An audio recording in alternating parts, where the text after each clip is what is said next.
Dear student, इससे पहले हमने बात किया था इलेक्ट्रोस्टैटिक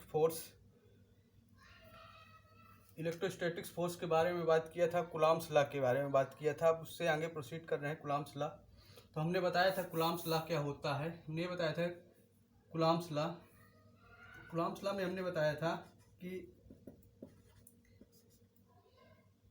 कूलॉम, इसको हिंदी में कहते हैं कूलॉम का नियम।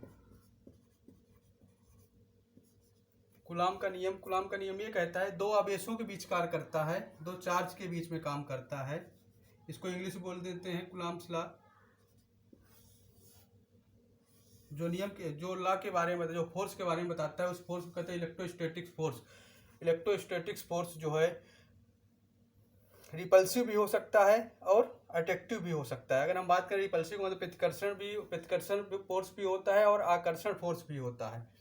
तो कूलॉम्स ने बताया था कि किन्हीं दो आवेशों के बीच लगने वाला बल दोनों आवेशों के गुणनफल के अंकमानुपाती तथा उनके बीच की दूरी दोनों आवेशों के बीच की दूरी r है, r के वर्ग के व्युत्क्रमानुपाती होता है। ये जो F directly proportional Q1 Q2, F inversely proportional 1/r²। Applied force is directly proportional to the product of charge and applied force is inversely proportional distance between two charges। इनको दोनों, इसको इक्वेशन फर्स्ट मान लिया, इसको equation second मान लिया। Combined equation first and second.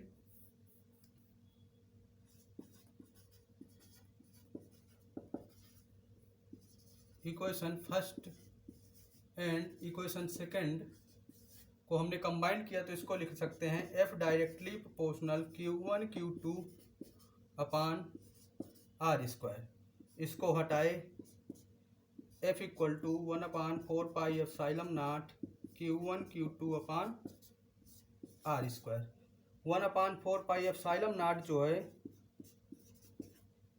एक constant है जिसकी वैल्यू होती है 9 × 10⁹, जिसको हम बोल लेते हैं इलेक्ट्रोस्टैटिक कांस्टेंट।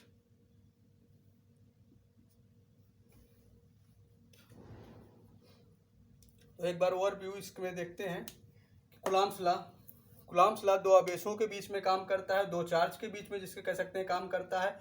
तो अगर हम बात करें किन्हीं दो आवेशों के बीच लगने वाला आकर्षण तथा प्रतिकर्षण बल दोनों आवेशों के गुणनफल के अंकमानुपाती तथा बीच की दूरी के वर्ग के व्युत्क्रमानुपाती होता है। F directly proportional Q1 Q2 अपान r²। इसको हटाए तो एक सिंबल आया डायरेक्टली प्रोपोर्शनल की जगह। ये कांस्टेंट है जिसको 1/4πε0, इसकी वैल्यू 9 × 10⁹ होती। ये कूलॉम्स ने ला दिया था दो चार्जों के बीच में। इसके बाद हम करते हैं इंटेंसिटी ऑफ इलेक्ट्रिक फील्ड, जिसे हम कहते हैं वैद्युत क्षेत्र की तीव्रता। वैद्युत क्षेत्र की तीव्रता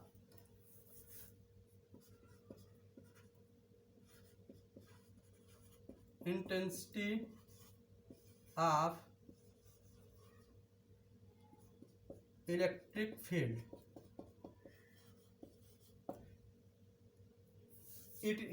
इंटेंसिटी ऑफ इलेक्ट्रिक फील्ड वैद्युत क्षेत्र की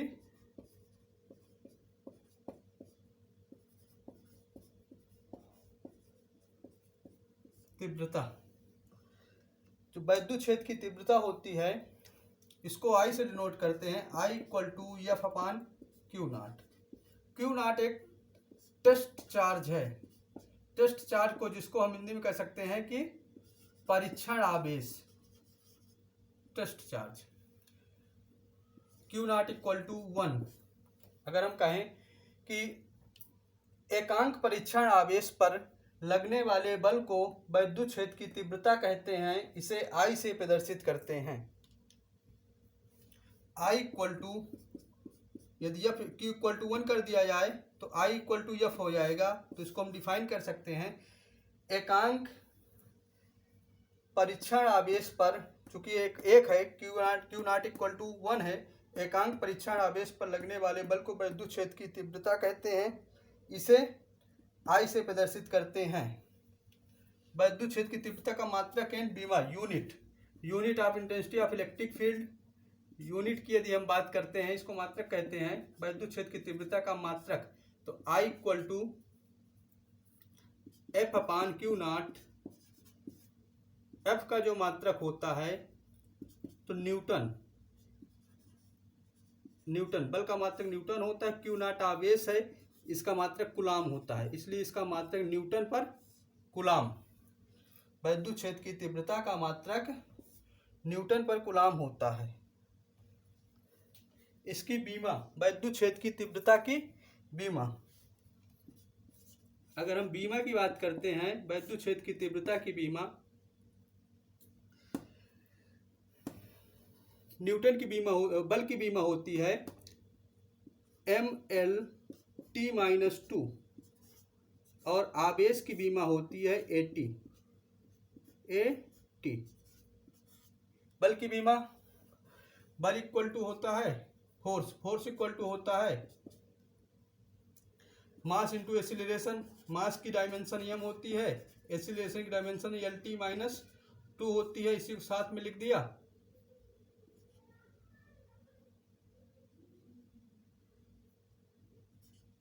जब इसको हमने साथ में कंबाइन किया तो ये हो गया mL/t-2। ये फोर्स की डायमेंशन होती है। तो हमने फोर्स की डायमेंशन यहाँ से रख दिया और चार्ज की डायमेंशन होती है, हमने बताया कि I इक्वल टू होता है Q अपान T। तो flow of charge with respect to time is known as a electric current. तो I equal to Q upon T, तो Q equal to I into T.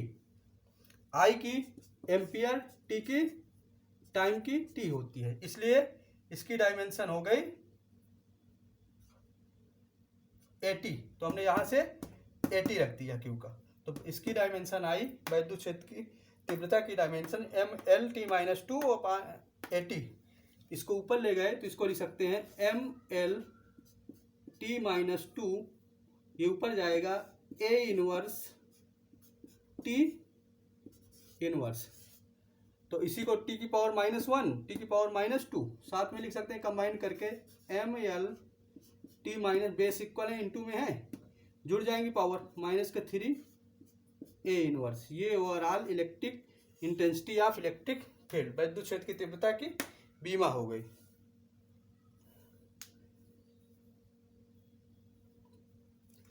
इसके बाद हम बात करते हैं वैद्युत विभव।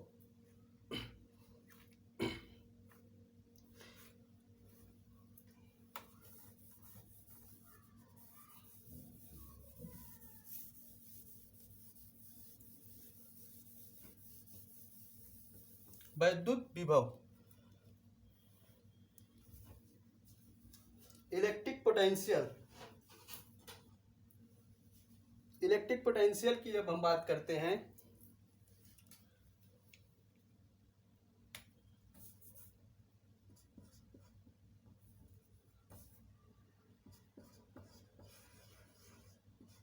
इलेक्ट्रिक पोटेंशियल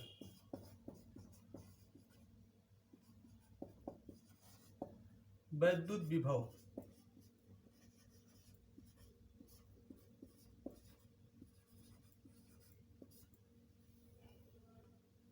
वैद्युत विभव की बात करते हैं तो वैद्युत विभव, इसको B से डिनोट करते हैं।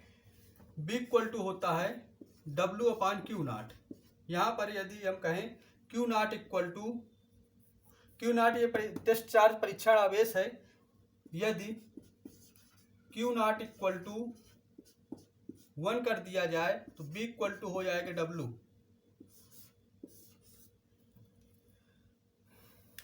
यदि हम इसकी बात करें, एकांक परीक्षण आवेश को अनंत से, कोई परीक्षण आवेश है हमारा इन्फिनाइट पे रखा गया है, टेस्ट चार्ज है वो इन्फिनाइट पे रखा गया है, तो इन्फिनाइट में जो टेस्ट चार्ज रखा गया है यूनिट टेस्ट चार्ज है, इन्फिनाइट से इलेक्ट्रिक फील्ड के अंदर लाने के लिए जो काम करना पड़ता है उसी को वैद्युत विभव कहते हैं। फिर से देखिए, एकांक परीक्षण आवेश को अनंत से वैद्युत क्षेत्र के अंदर लाने के लिए ये इलेक्ट्रिक फील्ड ये है, इस तरह इलेक्ट्रिक फील्ड की यदि हम बात करते हैं, कोई परीक्षण आवेश है जो इन्फिनाइट में रखा गया, इन्फिनाइट से हम उसको इलेक्ट्रिक फील्ड में लाना चाहते हैं, तो एकांक परीक्षण आवेश को अनंत से वैद्युत क्षेत्र के अंदर लाने के लिए किए गए कार्य को वैद्युत विभव कहते हैं। इसे V से प्रदर्शित करते हैं। वैद्युत विभव को यदि हम बात करते हैं, इसे V से प्रदर्शित करते हैं। इसका मात्रक जूल पर कूलम और वोल्ट होता है। वैद्युत विभव का मात्रक जूल पर कूलम अथवा वोल्ट होता है। यह एक सदिश राशि है, यानी कि it is a vector quantity. तो इसकी डिफिनेशन इस प्रकार लिख देंगे, एकांक परीक्षण आवेश को अनंत से वैद्युत क्षेत्र के अंदर लाने के लिए किए गए कार्य को वैद्युत विभव कहते हैं। इसे V से प्रदर्शित करते हैं। इसका formula V equal to W upon Q naught, Q naught equal to 1, तो V इक्वल टू डब्ल्यू आ गया, चूंकि हमने एकांक परीक्षण आवेश को लिया था। It is noted by V it's unit. इसकी यदि हम यूनिट की बात करते हैं, वैद्युत विभव का मात्रक, वैद्युत विभव का मात्रक, यह unit of electric potential, V equal to W upon Q naught, जो वर्क की डायमेंशन होती है, हमने इसके पर वर्क की डायमेंशन होती है ml स्क्वायर T-2, और Q की डायमेंशन इसके पहले निकाले थे 80, तो इसकी डायमेंशन हो जाएगी ml square T-2 A inverse T inverse. तो ml square T-3 A inverse, ये इलेक्ट्रिक पोटेंशियल की डायमेंशन हुई, बीमा।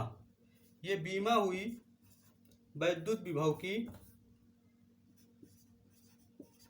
बीमा डायमेंशन ऑफ इलेक्ट्रिक पोटेंशियल। अगर वैद्युत विभव का मात्रक की बात करते हैं, तो कार्य का मात्रक होता है जूल, जूल, और आवेश का मात्रक होता है कूलम, इसलिए इसका मात्रक हो जाएगा जूल पर coulomb.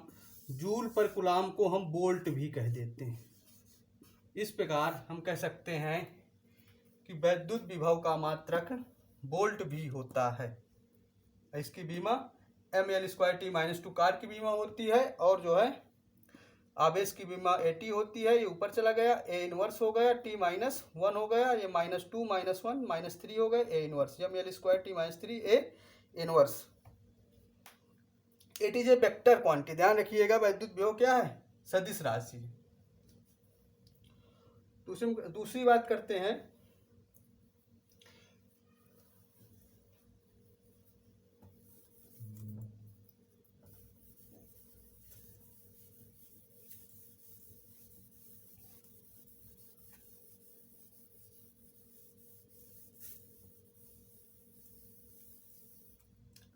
Electric dipole moment.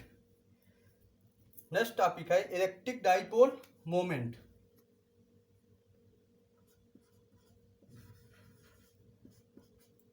Electric dipole moment वैद्युत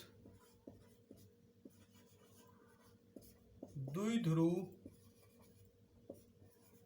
आघूर्ण।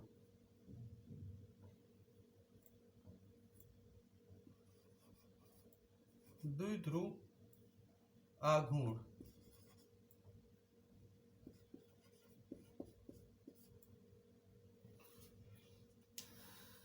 वैद्युत द्विध्रुव आघूर्ण। जब हम इसकी बात करते हैं, तो यहाँ पर दो ध्रुव का मतलब होता है कि उसमें दो पोल